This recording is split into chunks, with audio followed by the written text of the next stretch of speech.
Just wanted to say hello to everybody and welcome you once again to our online midweek devotional. We will be continuing to do this until we are able to get back to meeting in person for Wednesday night service. We were grateful to have the opportunity to meet together this past Sunday for worship in person.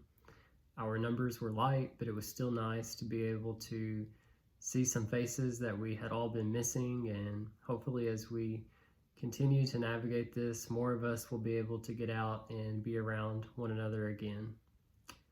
Tonight I wanted to think about just the concept of being content.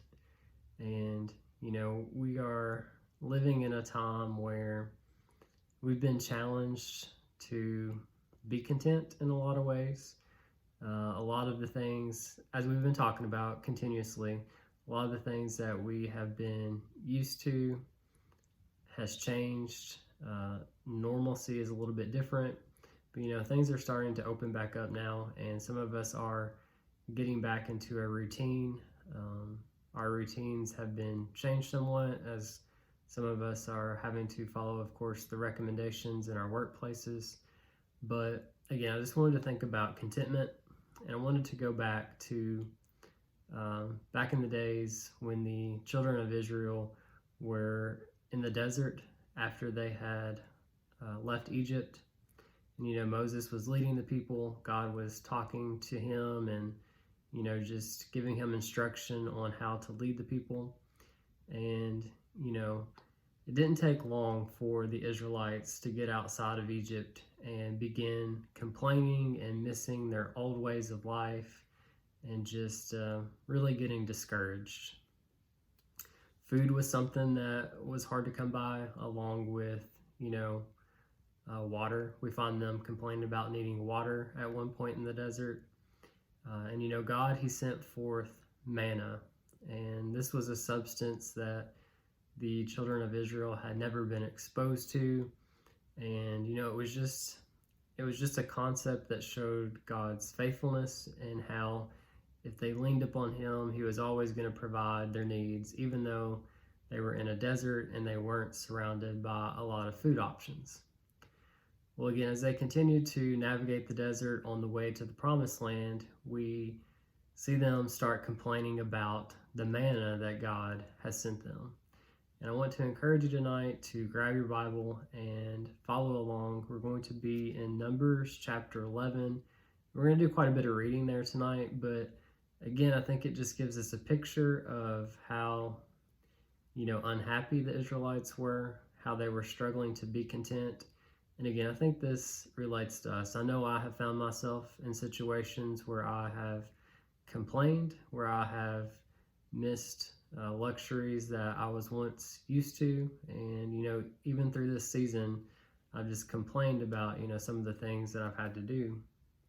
But in chapter 11 of Numbers, we are going to start in verse 4. It says, "The rabble," talking about the children of Israel, "with them began to crave other food. And again the Israelites started wailing and said, 'If only we had meat to eat. We remember the fish we ate in Egypt at no cost, also the cucumbers, melons, leeks, onions, and garlic. But now we have lost our appetite. We never see anything but this manna.'" So, these first few verses here, they give us a clear picture of how disgruntled the children of Israel are, how they miss the foods they were once enjoying, and how they were dissatisfied with how God was providing for them. I want us to skip down to verse 10.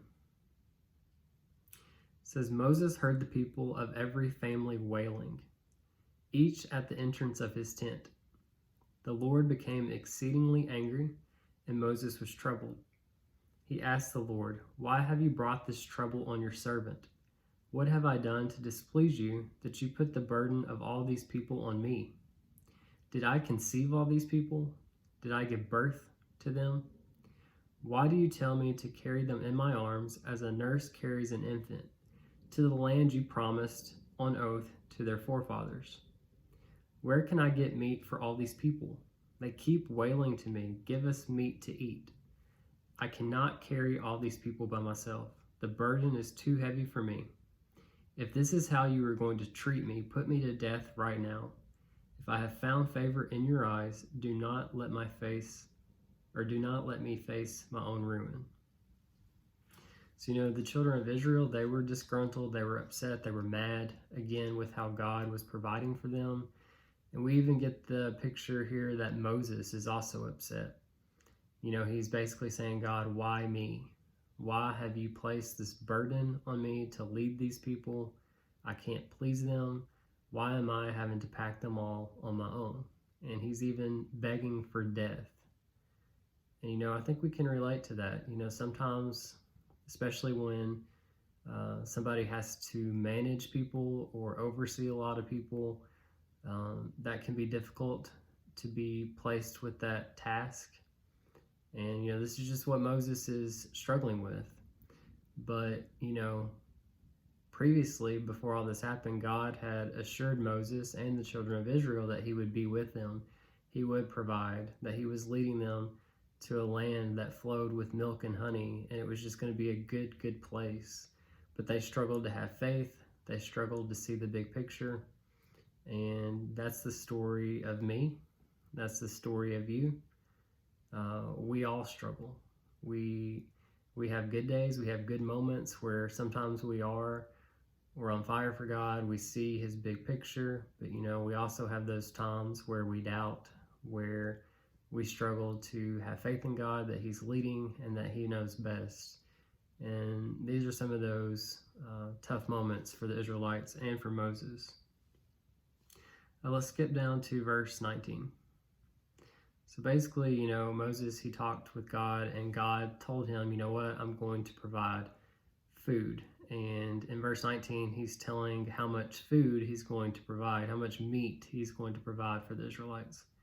So in verse 19, it says, you will not eat it for just one day, talking about the meat, or for 2 days, or 5, 10, or 20 days, but for a whole month, until it comes out of your nostrils and you loathe it, because you have rejected the Lord who is among you, and have wailed before him, saying, why did we ever leave Egypt? So God was displeased with their rejection of him, with their lack of faith, and he promised to provide this meat that they had just been wailing for, and he let it be known that by the time it was over, they were going to be sick of meat. Going on to verse 21, it says, but Moses said, here I am among 600,000 men on foot, and you say, I will give them meat to eat for a whole month. Would they have enough if flocks and herds were slaughtered for them? Would they have enough if all the fish in the sea were caught for them? The Lord answered Moses, is the Lord's arm too short? You will now see whether or not what I say will come true for you. So, Moses, I feel like of all people, he doesn't have any reason to doubt. God, up until this point, had done great things for him, great things for the children of Israel. Moses had the encounter with God in the bush, the plagues. He had met with him on Mount Sinai. He had seen the power of God and how he could work to achieve great things. And, God tells him he's going to provide this meat, and Moses, again, is doubting. He's talking about how they have 600,000 people to feed, if not more. That's probably maybe just including men. And he doubts God's abilities.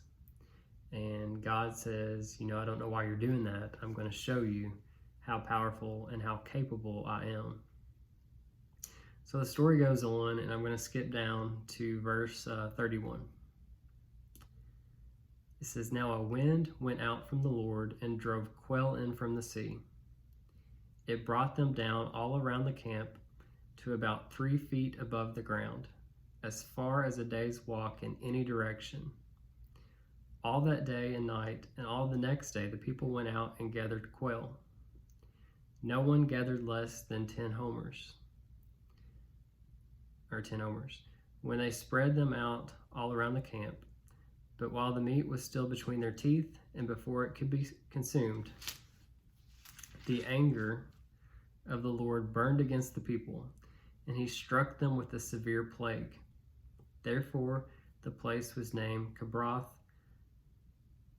because there they buried the people who had craved other food. So that's how this little story ends, this true account. God did bring the meat. Talked about how, it was basically 3 feet above the ground in any direction as far as a day's walk. And he did provide in the way that he said he would. And through this, he was just burning with anger because of their lack of faith. And again, this is a story for us. God, he wants us to be content. He wants us to be content with what he's given us and not wanting what we don't have, because whatever season of life we find ourselves walking through, he is with us. He is leading us. He's giving us what we need, and we just have to trust in him. When we are discontent, we are rejecting him, and it just shows our lack of faith. So just want to encourage us all tonight to have faith that is big. Again, things are starting to open back up, and hopefully we are heading towards more normalcy, maybe the normalcy that we were once used to. We're taking baby steps. We're going to see how it goes. But again, let's just be happy in the situation that we find ourselves in. And as I've said over and over, this is just an opportunity to be the light of the world. Let's be careful about complaining during all this.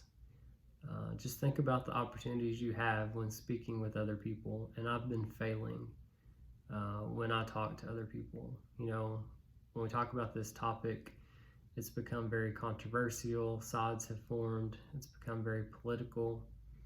But let's not use these opportunities that we have to talk about the virus and the pandemic to be negative.